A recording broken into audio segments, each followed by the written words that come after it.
తెలుగుదేశం అధ్యక్షుడు చంద్రబాబు మీడియాతో మాట్లాడుతున్నారు. అమరావతి నుంచి ప్రత్యక్ష ప్రసారం ద్వారా చూద్దాం.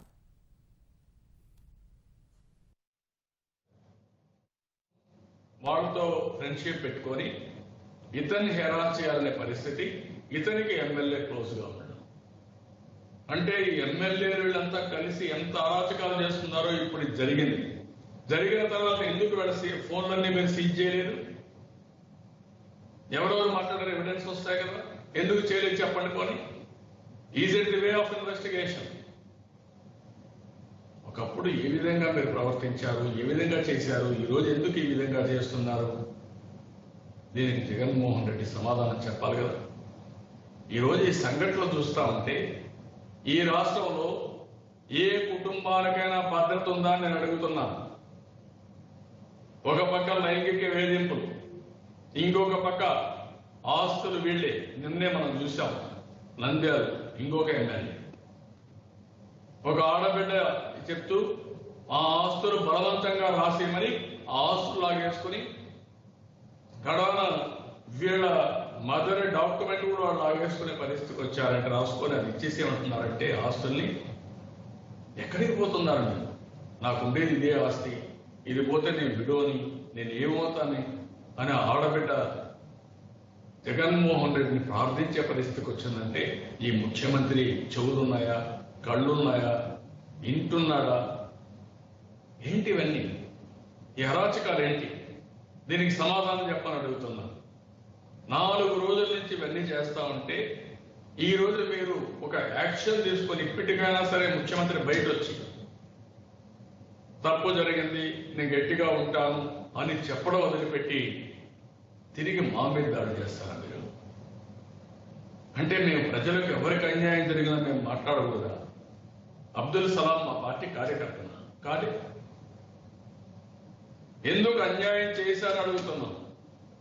నిన్న ఒక కుటుంబం అక్కడే ఒక చిన్న కాంట్రాక్ట్ అతను చేసుకోలేకుండా ఎమ్మెల్యే ఇంటర్ఫేర్ అవుతా ఉంటే నా కుటుంబం గడవదు, నేను ఏమైపోవాలి, ఇది కూడా చేసుకోకపోతే నేను బతుకుతాను, నేను బతకూడదు అని దీనావస్థలో అతను ఒక వీడియో తీసి ప్రజలకు విజ్ఞప్తి చేసే పరిస్థితికి వచ్చారంటే ఎక్కడికి పోతున్నాం మనందరం అర్థం చేసుకోవాల్సిన అవసరం ఉంది. అమెరికాలో కూడా మనం చూసాం, అక్కడ ఇట్లా జరిగాయి. కడాలు అక్కడ జరిగినప్పుడు మనం చూస్తే ఎవరైతే మొత్తం జార్జ్ ఫ్లాయిడ్ ని, ఒక నల్ల జాతీయుడిని అమానుషంగా పోలీసులు చంపేస్తే దేశం అంతా కూడా విప్లవం వచ్చింది. దానిపైన ట్రంప్ ఏమయ్యాడో మనం చూసాం. నేను అందుకే ఈ ప్రభుత్వాన్ని ఒకటే డిమాండ్ చేస్తున్నాను. మీనమేషాలు వద్దు, తప్పుడు ఆరోపణలు వద్దు. మీకు ఏమాత్రం కూడా ఇది ఉంటే ఎవరైతే అబ్దుల్ సలాం కుటుంబానికి హత్యకు, ఈ ప్రభుత్వ హత్య, నేను చాలా స్పష్టంగా చెప్తాను. మీ ఉదాసీనతే ఈ రోజు రాష్ట్రంలో ప్రతి ఒక్కరికి భవిష్యత్తు అంధకారం అయిపోయింది. వేధింపులు పెరిగిపోయినాయి, మానసిక ఆందోళన చెందుతున్నారు. ఆ మానసిక ఆందోళనలో ఇంకా బతుకితే లాభం లేదు. ఈ అవమానాలు, ఈ యొక్క హింస మనం భరించలేము కాబట్టి చావే శరణ్యం అని చెప్పి చాలా మంది ఆత్మహత్య చేసుకునే పరిస్థితి, ఆ మెంటాలిటీకి వచ్చారు. ఇది చాలా బాధాకరం. అందుకే ఇప్పటికైనా ఈ ప్రభుత్వం చాలా స్టబన్ గా ఉండాల్సిన అవసరం ఉంది. మీ నీతి నిజాయితీ నిరూపించుకోవాల్సిన అవసరం ఉంది. అదే సమయంలో కఠినంగా వ్యవహరిస్తే తప్ప ప్రజల్లో మళ్ళీ ఒక మనోభావాన్ని పెంచే పరిస్థితి ఉండదు. అందుకని ఎవరైతే సిఐ గాని, హెడ్ కానిస్టేబుల్ గాని ఇమ్మీడియట్ గా డిస్మిస్ చేయాలి. పదవిని చేసే అధికారం మీకుంది. ఇది ఒక మర్డర్. ఈ మర్డర్లో నేను రాగద్వేషాల గురించి నేను మాట్లాడడం లేదు.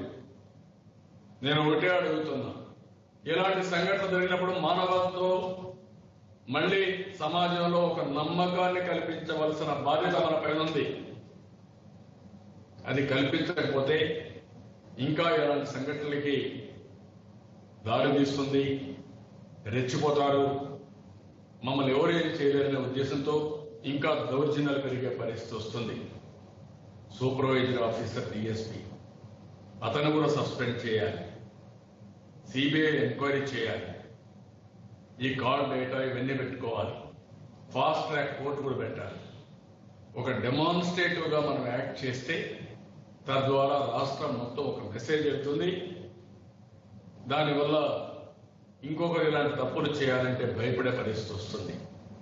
లోపభూయిష్టమైన ఎఫ్ఐఆర్, సమాచారాలు కూడా సరిగ్గా ఇవ్వకుండా పోవడం.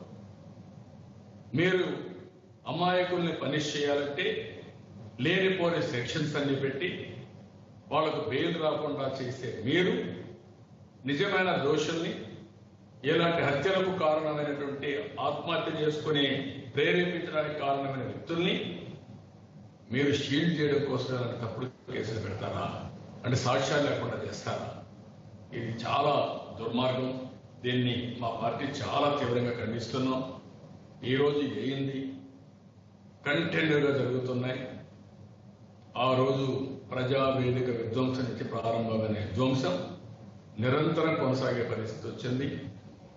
శివప్రసాద్ లాంటి వ్యక్తి కూడా మానసిక ఆందోళనకు గురై ధైర్యాన్ని కోల్పోయి ఆత్మహత్య చేసుకునే పరిస్థితి వచ్చింది. ఈ విధంగా మనం చూస్తే చాలా మంది, ఇది చాలా బాధాకరమైన సంఘటన అని చెప్పి తెలియజేసుకుంటూ ఈరోజు నేను ఒకటే డిమాండ్ చేస్తున్నా, తక్షణమే ప్రభుత్వం స్పందించాలి, మానవతా దృక్పథంతో యాక్ట్ చేయాలి. ఇప్పటికైనా ఈ రాష్ట్రంలో లా అండ్ ఆర్డర్ రెస్టోర్ చేయాలి. పోలీసు వ్యవస్థకు నేను అందరికీ విజ్ఞప్తి చేస్తున్నా, ఈరోజు మీరు కూడా ఒకసారి ఆలోచించుకోవాల్సిన అవసరం ఉంది. ఈరోజు అమాయక కుటుంబాలకే భద్రత లేకపోతే రేపు మీ కుటుంబాలకు కూడా భద్రత ఏ విధంగా ఉంటుందో మీరు ఒక్కసారి ఆలోచించండి. ఈరోజు ప్రజలు నిస్సహాయ స్థితికి వచ్చిన తర్వాత ఈ యొక్క అటవిక రాజ్యం ఇదే మాదిరిగా ముందుకు పోతే రేపు రాబోయే రోజుల్లో ఎవరికి ఎక్కడ భద్రత, ఏ కుటుంబానికి ఎక్కడ భద్రత, ఎవరి ఆస్తులకు ఎక్కడ భద్రత? ఇదే విధంగా మానసిక వేధింపులు ఎక్కువైతే అంటే మనం వాళ్ళని పుట్టానో చంపేస్తాం, లేకపోతే వాళ్లే ఆత్మహత్యలు చేసుకుని చనిపోయే పరిస్థితి రావాలా? ఒక డిగ్నిఫైడ్ గా బ్రతకడానికి రాష్ట్రంలో అవకాశాలు లేవా? ఆ విషయమే నిలదీస్తున్నా. ఇప్పటికైనా సరే 1.5 year గా నేను చూశాను, చాలా దుర్మార్గం. One of the best state. ఒకప్పుడు లా అండ్ ఆర్డర్ సమస్యలే ఉండేటివి కాదు ఈ ప్రాంతాల్లో. రాయలసీమలో ఫ్యాక్షన్స్ ఉన్నప్పుడు కొంతవరకు ఉంటే ఆ తర్వాత ఎప్పుడు కూడా రాయలసీమలో కూడా కంట్రోల్ చేశాం. ఆ రోజు నేనే కంట్రోల్ చేశాను, ఫ్యాక్షన్ మొత్తం కంట్రోల్ చేశాం, తీవ్రవాద సమస్యని కంట్రోల్ చేశాం, రౌడీజాన్ని కంట్రోల్ చేశాం, మత విద్వేషాలు ఎక్కడ లేకుండా చేశాం. అలాంటిది ఈరోజు మళ్ళీ ఇంత దారుణంగా జరుగుతున్నాయంటే ఇక్కడ హిందువులు కానీ ముస్లింలు కానీ మిగిలిన వాళ్ళు కానీ అందరూ కలిసి ఉండే ఈ దీంట్లో ఇలాంటి చేసే పరిస్థితి. ప్రజల మనోభావాలను దెబ్బతీస్తున్నారు. నిన్న కూడా వెంకటేశ్వర స్వామి సన్నిధిలో ఎస్వీబీసీ ఛానల్లో అశ్లీష ఇవి పోర్న్ ఫిల్మ్స్ అన్ని భక్తులకు పంపించే పరిస్థితి వాళ్ళు అడిగితే వీళ్ళు దాంట్లో ఉండిపోయి అదే పంపించేసే పరిస్థితికి వచ్చారంటే ఎక్కడికి పోతున్నా నాకైతే అర్థం కాదు. భయం లేదు, భక్తి లేదు, ఒక గవర్నమెంట్ ఉంది అనేది లేదు. పూర్తిగా దుర్వినియోగం చేసే పరిస్థితికి వస్తున్నారు. డెలిబరేట్గా చేస్తున్నారా, కావాలని చేస్తున్నారా, ఒక అటవిక రాజ్యంలో ముందుకు పోతున్నారా? ఇవన్నీ మనం ఆలోచించాల్సిన అవసరం ఉంది. ప్రజలందరూ కూడా దీన్ని ఆలోచించి అబ్దుల్ సలాం కుటుంబానికి మనం సంఘీభావాన్ని తెలియచేయాలి. ఈరోజు అబ్దుల్ సలాం ఒక కుటుంబమే కాదు, రేపు మనం కూడా ఇదే మాదిరిగా మన కుటుంబాలకి, మన బంధువులకి, సమాజంలో ఒకరు జరిగితే ఎంత ఆవేదన ఉంటుందో, ఆందోళన ఉంటుందో ప్రతి ఒక్కరూ ఆలోచించాల్సిందిగా మరొక్కసారి అందరికీ విజ్ఞప్తి చేస్తూ దీన్ని చాలా తీవ్రంగా ఖండిస్తూ ఇమీడియట్ గా యాక్షన్ తీసుకోవాల్సిందిగా డిమాండ్ చేస్తున్నాను. సలాం అత్తగారి వీడియో ఉంది, ఏం చూపేయండి.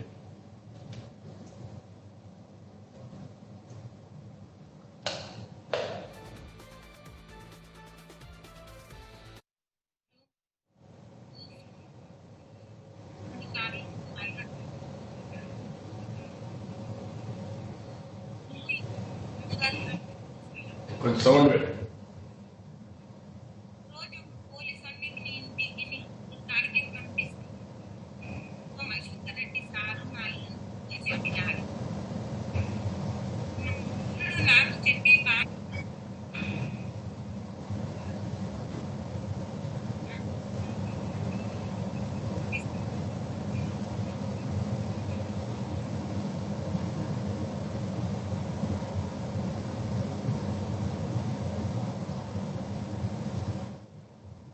మీరు ఇది చూసిన తర్వాత నీపై కేసు పెట్టి జైలుకు పంపిస్తే 3 నెలలు జైల్లో ఉంటావు.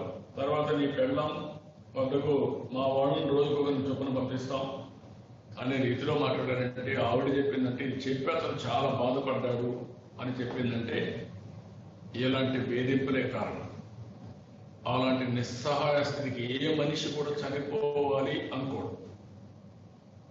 చనిపోవాలి, ఆత్మహత్య చేసుకోవాలంటే కూడా ధైర్యం కావాలి, మొండి ధైర్యం కావాలి. ఇంకా బతకలేను, ఇంకా నా వల్ల కాదు అనేది వచ్చినప్పుడే ఇలాంటి అఘాయిత్యాలకు పాల్పడతారు తప్ప అదర్వైజ్ ఏ వ్యక్తి కూడా ఆత్మహత్య చేసుకునే పరిస్థితి రారు.